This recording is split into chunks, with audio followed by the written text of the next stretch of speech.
Welcome, everybody. Welcome, welcome, welcome. Dr. G here with Fix Your B.S. We're going to allow everybody to hop on and give them a few minutes while we get a little bit of a feeling of how this night's going to go, how this evening's going to go.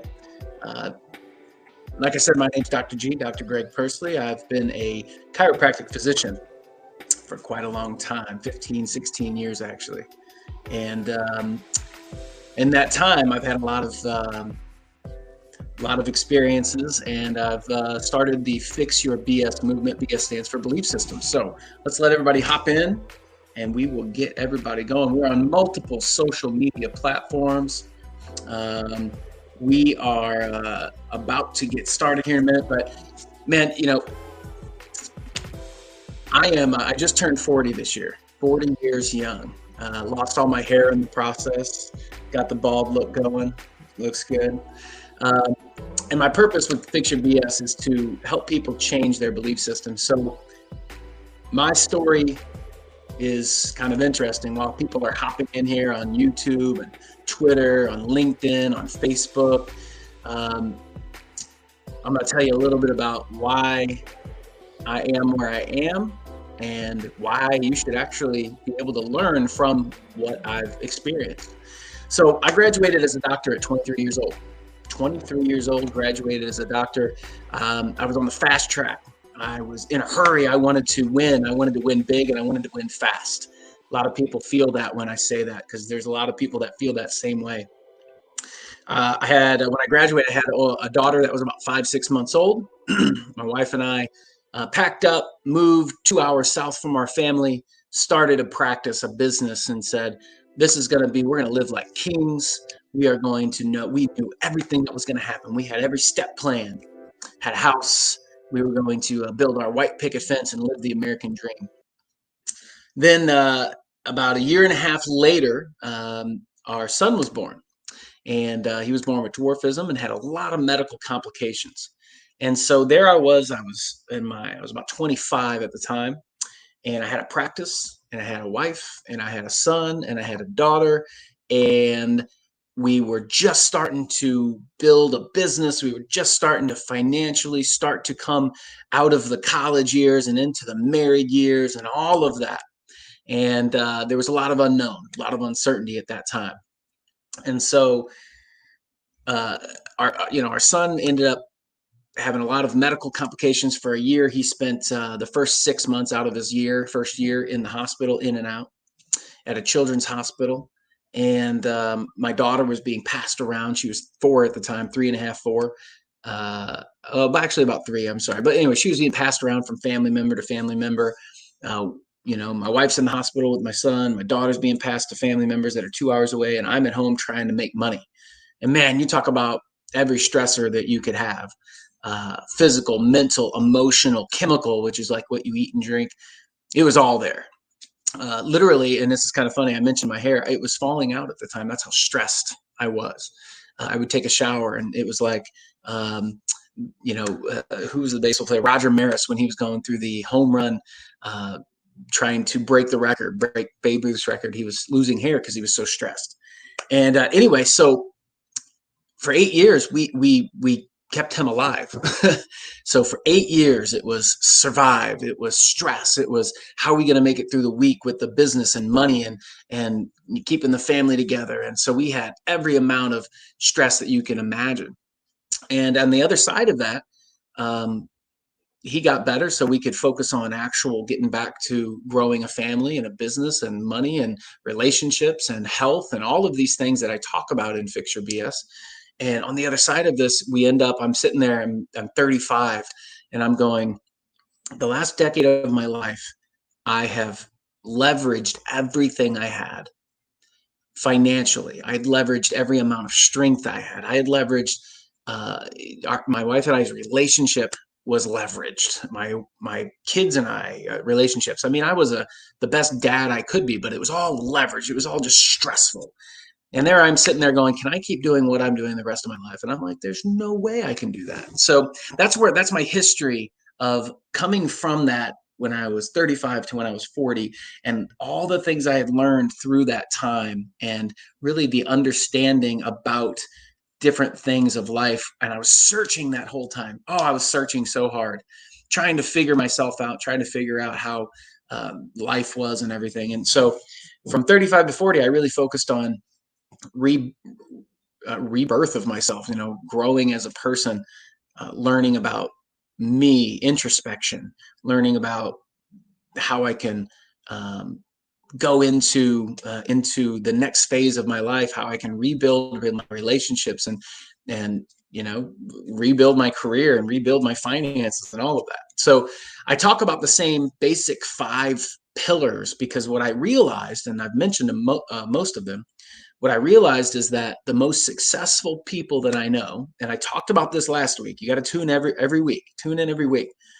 because I talked about this last week. It was the 5 pillars of Fix Your BS. BS stands for belief systems. The things that you believe are true to you. It's your reality. And so the 5 pillars are career, finances, relationships, faith, and health. The mistake most people make, the number one biggest mistake that most people make, is they focus on 1 or 2 of those pillars and the rest of them crumble. So people would think that they look at certain individuals that are maybe financially well off and they think, oh man, they are successful, but they have no relationships. Their career is kind of in shambles. They're not happy with it. Even though they may make a lot of money, they may not be happy with their career. They have no faith in anything. They're just morally corrupt and their health is going to crap. And most people would look at them and say, oh, but they got money. Okay, well, what is money? Money's nothing at the end of the day. And I got great stories about that. But that's what the 5 pillars are. That's what we talked about last week. I talk about that in Fix Your BS, the book. And there's a 5-step process that if you get the 5 steps and you create a habit of relooking at those 5 pillars and using the 5 steps to build those pillars and get them strong, that you can build the life you want to build. And what I found is most people end up with a life that they don't like, relationships they don't like, a business or a career they don't like, money they don't like, their faith is awful, and maybe even their health is bad. Especially in America, there's a lot of people like that. So they really don't have hardly anything in any of those pillars. And so I'm here to help people compress time, build the life they want to build, the future they want to build, and really learn from my mistakes or my experience of life so they can grow and become better themselves and compress that time. That's really the purpose and my hope for you. So if you have questions about anything, go ahead, type them in. Let me know. Let me know where you're tuning in from. A lot of times we have people from different states, different countries sometimes. This is a movement. So let your friends know, because this is all about learning about yourself and growing. There's a lot of people I work with, especially in my group. I have a group coaching I do every week, every Tuesday, 8 p.m. Eastern time, 7 p.m. Central. And the group coaching is so important because a lot of people that I work with are not happy with where they're at in life. They have this inner turmoil. They think, man, I wish I was doing better in certain areas. They don't know how to get there. They don't know how they got where they are, number one, and they don't know how to get to where they want to go, number two. And so that's what we talk about every single week. We hone in on these 5 pillars, and you'd be surprised. Most people overestimate what they can do in 1 year. They really overestimate. They try to do too much. And I have been guilty of that. In fact, I was guilty of that probably until the last, few months. I was worried and I was trying to get so much done in such a short period of time that I didn't let things actually cultivate.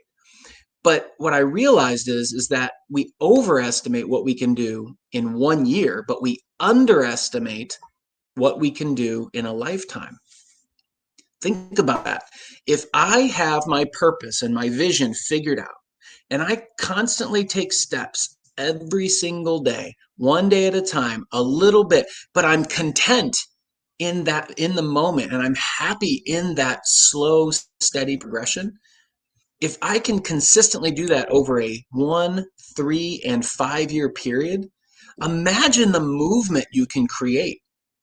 You know, a lot of people don't realize the consistency and the snowball effect and the wave effect that can be created. The problem is that most people don't know what they actually want. They don't have a compelling vision for their life. They don't know what end result they want. And if they don't know the end result they want, what happens is they bounce around and they have no consistency to build that over time. It's like going back to the snowball effect, where you take a snowball and you roll it in the snow. Now, same thing with a wave. A wave builds over time. But go back to the snowball. If you're rolling the ball in the snow and you keep rolling the same snowball, it will build up in the snow and it'll get bigger and bigger and bigger and bigger. That's how snowmen are made. Well, what happens if you grab a snowball and you try to start going? You go, this isn't the right snowball, and you stop and you go to a different snowball and you start doing that one, and then that's not the right snowball, and you go to another one and that's not the right one. You're never going to gain any momentum. There's no weight that develops in that. No growth in that snowball, and that's what most people do. So, understanding how that is connected with your brain. All right, so this is something that is really important. And this is probably going to blow your mind, no pun intended. But your brain is such an amazing organ in your body. Now, I say that like that on purpose. Your brain's an organ. Its sole purpose is to keep you alive. So understand that the thoughts that your brain creates are not you. This was something that absolutely was a turning point in my life. Understanding that I, as a person, have a soul. That is me, my soul. My body is just a tool that is helping me survive so my soul can live out its purpose. Think about that.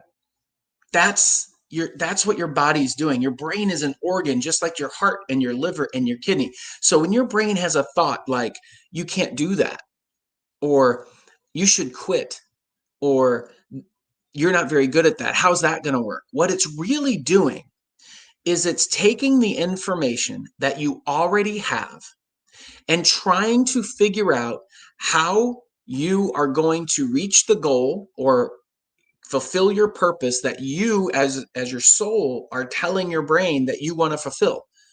And your brain goes, well, I don't know how to do that. How are we going to do that? That's not possible. And it starts freaking out because it knows, your brain, trying to keep you alive, trying to keep you from pain. Your brain knows that you are going to have to go through some pain and uncomfortableness in order to fulfill this vision of your health or your career or your finances or your relationships or your faith. It knows, like, you're going to step into the unknown, and your brain goes, oh man, I don't know how I'm going to make this happen. So your brain is trying to protect you. Now, here's what's cool. This is how I know your brain is not you. You can observe and take into account the thoughts that come into your mind. They're not yours. You can just observe them. You can ask questions about those thoughts. If you've ever gone running or working out, this makes perfect sense.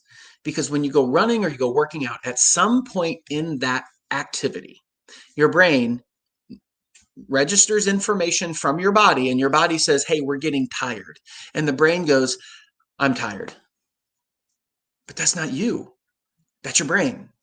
Your brain gets information from the body and says, I'm tired, and if we keep going in this direction, the body's tired, eventually the body will break down, and therefore it affects your ability to survive. So, hey, you need to stop. Now, you can override that. You can listen to that and go, I disagree. I'm going to keep going. And then here's what's cool. When you start to understand that you can override that thought, your brain goes, okay, so I guess we're doing this now. And then all of a sudden, generally people get a little burst of energy right after that. Like, oh, you say, oh, no, we're doing this now. And the brain goes, okay, recruit more energy. We're going to keep going. The boss, your soul, the boss says, we're moving. Let's go. Your brain's just a tool to help you reach your purpose, your vision of whatever that vision is. I'm a firm believer that if something keeps coming up from inside of you to to do something in life, to travel or create or write a book or get on stage and talk or create a business or whatever, go have a conversation. There's a reason why that keeps welling up from inside of you. That's your soul saying, this needs to happen. This is your purpose. And if you allow your brain to do the talking, then guess what? You're never going to make it. You're never going to make it because it's uncomfortable to grow and change and improve and step into new uncharted territories. It's uncomfortable. So your brain says, oh, we don't want to do that. But it's not uncomfortable forever. The cool thing is that you can train your brain. That's called your conscious thought. Conscious means you're consciously controlling the thoughts in your mind. That's what happens when you're running and your brain says, I'm getting tired and we need to stop. And you go, no, we're not going to do that. We're going to keep going. That's your conscious mind. And then your brain goes, okay, let's get those resources. Let's get moving. The boss says, you're the boss. The boss says, we're going to keep going. And then your body reacts. And if you can understand that process, you will really understand how we can build on the 5 pillars and how we can do that to build, to create the life that you want to create, to end up with an intentional life that you love, that you enjoy waking up to, not something that you wake up one day and go, well, I got to go back to my job that I really don't like. Most individuals live someone else's life. I'm going to say that again. It's very important. So if you have questions, if you have anything, that you want to comment on, let me know, because it's very important to understand this. But most people live someone else's dream for them. Yes, I'm taking a minute to pause for that because it's very important. Most people are living someone else's dream for them, meaning they got information when they were young, or their parents or their siblings or some teacher or somebody said, you should do this. And then at the time you go, that sounds pretty cool. With the information I have, I'm going to do that. Or you feel guilty that you aren't going to live up to the standards of your mom or your dad or your grandparents or whoever that you love in your life, and they say, it would break my heart if you didn't take over the company, the family company, but you have no intention of taking. So what do some people do? A lot of people do. They live that life, the life that they've been told they should live, out of guilt. They feel guilty about it. They feel overcome with that feeling of like, well, I have to do this, otherwise I'll let my parents down. Well, your parents, I guarantee you, want to see you happy, number one. So letting your parents down by being unhappy, or letting your parents down by saying, that is not my purpose in life, I have this other thing I really want to do. Because at the end of your life, there is going to be an end. Do you want to look back and with regret and I wish I would have done this, and I wish I would have done that, and I wish I could have done something else? Or do you want to look back with celebration and say, I'm so glad I did that. I'm so thankful that I took that risk, or I took that whatever. And the only two things that are going to happen if you take those risks are, it's going to work and you're going to love it and it's going to be great, or it's not going to work. But sitting in limbo of, I think I really want to do this, but I've never done it, is a terrible place to sit.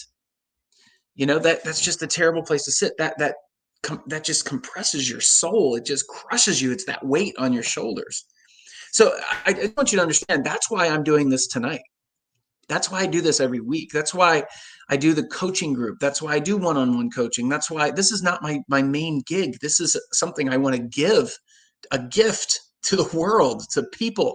I get to record this and it can live on past me. These are principles of life that need to be heard by a lot of people, and they need to take action on these things in order to look back at their life and be like, I lived a life of purpose and fulfillment and excitement and love and joy and happiness, as opposed to a life of regret and guilt and shame and hope of I wish I would have, all of that stuff. So the question really is for you, which life do you want to live? Do you want to live a life of celebration at the end and you go, man, I'm so glad I did all that stuff? Or you want to look back and go, I really wish I would have done this and this and this? Because I guarantee you, if you start asking around and paying attention, most people are living someone else's dream for them, and they wish they could do something or a lot of things. They don't even have a plan for it.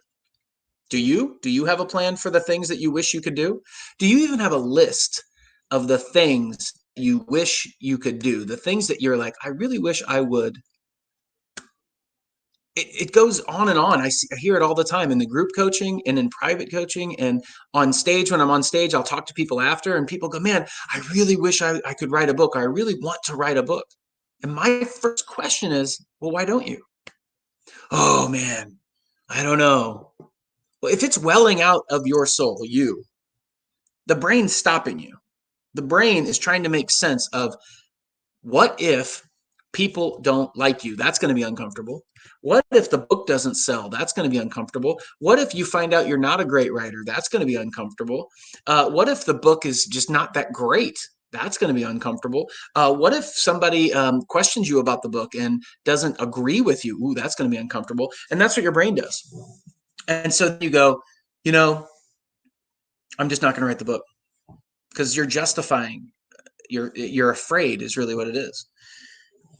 Stepping out on this platform, this is terrifying for most people, and it was terrifying for me for a long time until I understood that that purpose coming out of my soul is way more important than my uncomfortableness to get on a screen and talk about this for a little while, to to hire a ghostwriter and help me write a book that is going to live on past me, that will help millions of people improve their lives, to understand these principles, these concepts. I mean, it was all uncomfortable. Everything's everything's uncomfortable if you're growing. Growth is uncomfortable, and that's okay. There's nothing wrong with that.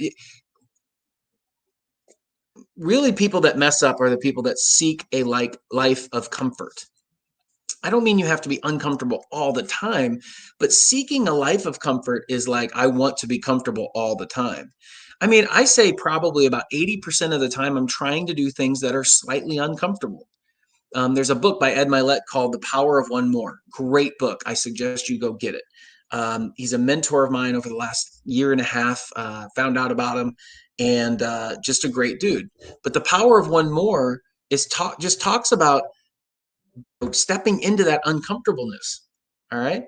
Um, it's just understanding that you're either going to be uncomfortable with the fact that you didn't try at some point, or you're going to be uncomfortable in the trying. You've really got a choice there. You know, if you're like, I really want to accomplish this thing, start this business, lose weight, gain muscle, get more fit, travel to Europe. I mean, whatever. I've heard them all at this point. I really want to have a conversation with my dad or my mom or my parents or my spouse or but what if, and there's all these what ifs, but it's uncomfortable to sit in that what if too. It's uncomfortable either way. So you might as well just step into it and go and acknowledge it. This is going to be an uncomfortable conversation, or this is going to be uncomfortable that I'm doing something new. And then when you feel uncomfortable, you go, wait, I expected that. And if it's expected, you're not reactive. It's really that simple. And if you understand that concept, that your brain is not you, the next time your brain has a thought when you get uncomfortable, it will say something like, you don't know how to do this, you don't know where, you don't know what you're doing, you don't know how to get that thing, you whatever. Or I'm getting tired, I'm getting whatever. It'll say something like, you need to stop. And all you have to do is go, I appreciate the input, brain, but I'm not going to stop.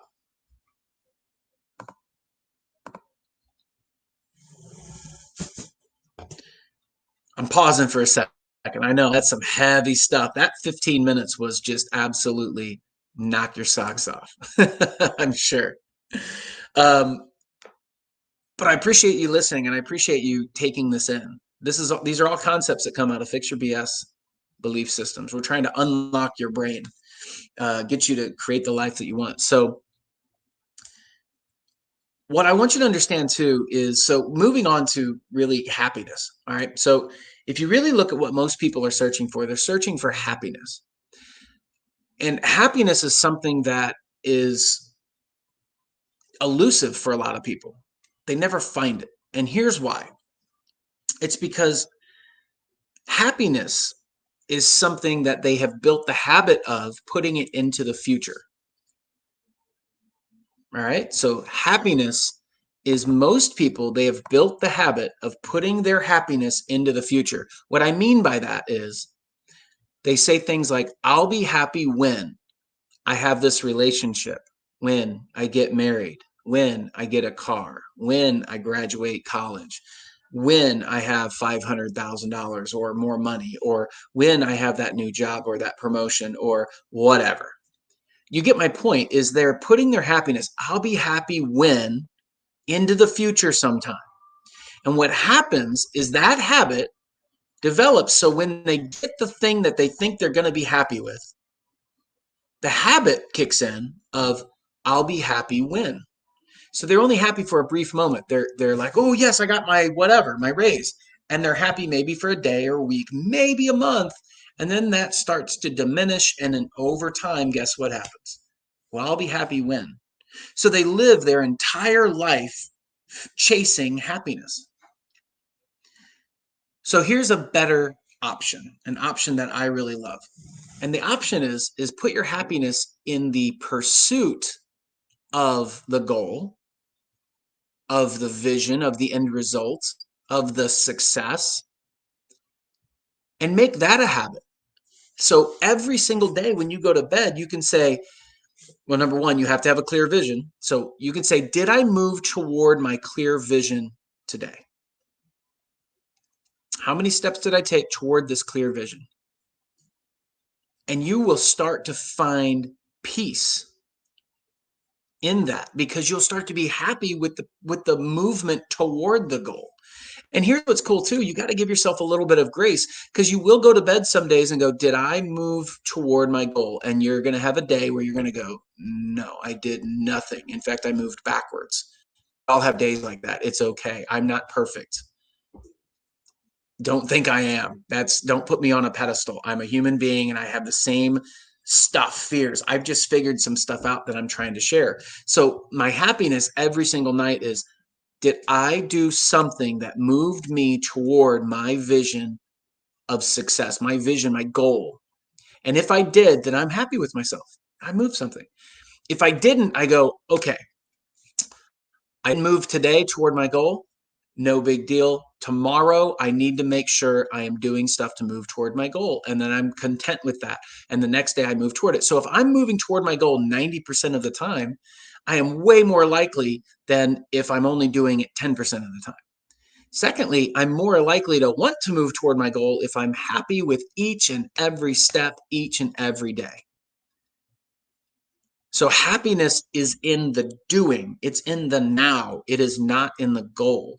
And that opens you up to be able to change the goal. So then you don't just fight for something and end up with it and go, well, now I'm unhappy because I thought I wanted it, but now I really don't.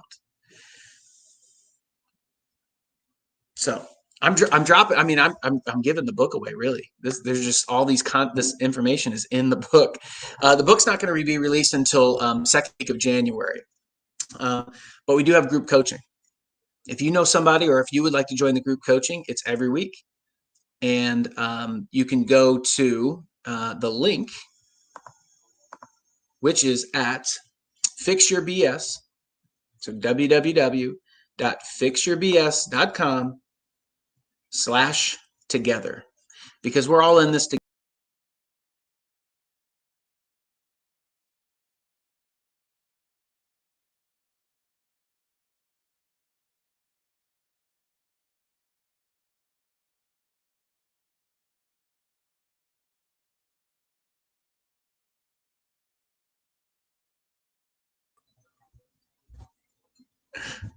All right, I hit a button. I'm not good with technology, but fixyourbs.com/together.